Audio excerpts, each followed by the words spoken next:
Dubai's upcoming property market crash. According to Fitch, we have an upcoming 15% correction, crash, drop coming for Dubai's property market. Now, my opinion on this is it's very much possible that happens. It's also possible we see more than that, but I don't think it's going to be a flat drop across the board.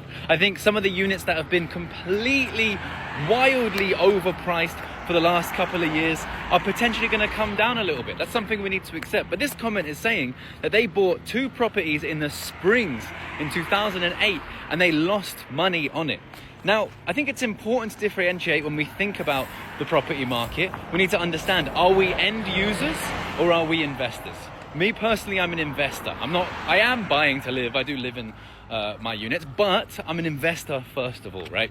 So the way I see this is, I looked into this, we spoke a little bit, and they bought 2 units and they sold them for just slightly less than what they paid for in 2008, which, in my opinion, is probably the exception to the rule.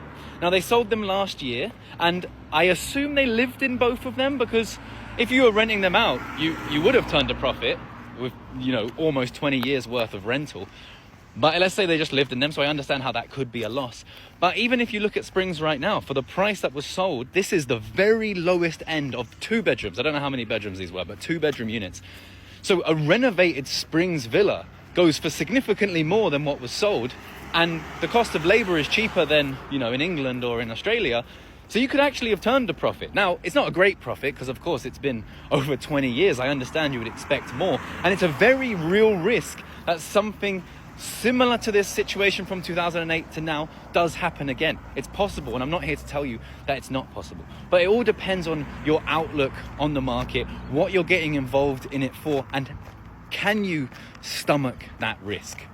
For me personally, yes, I can stomach the risk. I'm willing to take the risk. And if something like that happened again, my units would be rented. I believe that Dubai's rental market will actually continue to boom, because I think people are going to continue to come, and things like the Iran-Israel conflict, Russia-Ukraine and things like that, that's bringing more people to Dubai, in my opinion.